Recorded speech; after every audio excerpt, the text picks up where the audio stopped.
ঢাকায় মন্দির ভাঙার ঘটনায় দিল্লি চুপ করে বসে নেই। এবার সরাসরি প্রতিক্রিয়া দিল ভারত সরকার। আর সেই প্রতিক্রিয়া শুনে বাংলাদেশের প্রশাসনের কপালে ভাঁজ পড়তে শুরু করেছে। ভারতের বিদেশ মন্ত্রকের মুখপাত্র একেবারে কড়া ভাষায় জানিয়ে দিলেন, সংখ্যালঘুদের ধর্মীয় অধিকার রক্ষার দায় সরকারের। বাংলাদেশের প্রথম সারির সংবাদ মাধ্যম প্রথম আলো, যুগান্তর, এমনকি ডেইলি স্টারেও বিষয়টি গুরুত্ব দিয়ে প্রকাশ হয়েছে। তাদের খবরে বলা হয়েছে, ঢাকার উপকণ্ঠে একটি দুর্গা মন্দির ভাঙার পর থেকেই তীব্র প্রতিক্রিয়া ছড়াচ্ছে। কিন্তু কি এমন ঘটলো যে ভারতকে এতটা সোজা সাপটা কথা বলতে হলো? বাংলাদেশে কি ঘটছে সংখ্যালঘুদের নিয়ে, আর এতে দুই দেশের সম্পর্কের উপর কত বড় প্রভাব পড়তে পারে? সবটা পরিষ্কার বুঝতে ভিডিওটা শেষ পর্যন্ত দেখুন, কারণ এটুকু বলা যথেষ্ট নয়, এর পেছনে আছে অনেক গভীর বার্তা।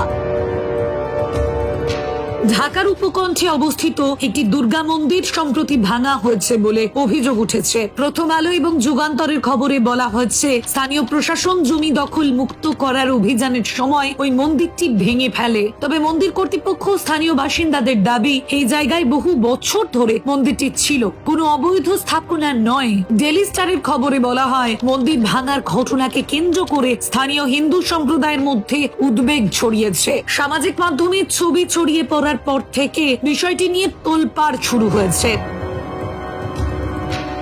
ভারতের বিদেশ মন্ত্রকের মুখপাত্র রণবীর জয়সওয়াল এই ঘটনা নিয়ে উদ্বেগ প্রকাশ করে বলেন, মন্দির সরানোর প্রয়োজন হলে প্রশাসন তা শান্তিপূর্ণভাবে করতে পারত, মূর্তিকে সুরক্ষিত জায়গায় স্থাপন করা যেত। কিন্তু যা ঘটেছে তা অত্যন্ত দুর্ভাগ্যজনক এবং স্থানীয় সংখ্যালঘুদের ধর্মীয় অধিকার নিয়ে প্রশ্ন তুলছে। তিনি বাংলাদেশের প্রশাসনের প্রতি আহ্বান জানান, ধর্মীয় সংখ্যালঘুদের নিরাপত্তা ও ধর্মীয় স্বাধীনতা যেন সর্বোচ্চ গুরুত্ব পায়। বাংলাদেশের বেশ কয়েকটি সংবাদ মাধ্যমে ভারতের এই বিবৃতি নিয়েও আলোচনা চলছে।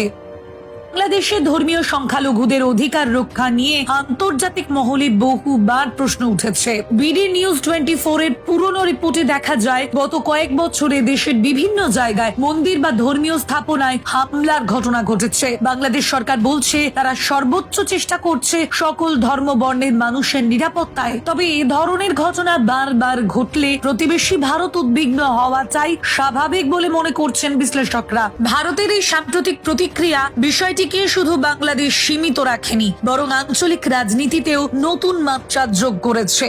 একটি মন্দির ভাঙার অভিযোগ, তার প্রতিবাদে দিল্লির কড়া বার্তা, আর তার ছায়া দুই দেশের কূটনীতিতে। ঘটনা যে যাই হোক, প্রশ্ন কিন্তু বড়। ধর্মীয় সম্প্রীতি আর সংখ্যালঘু নিরাপত্তার জায়গা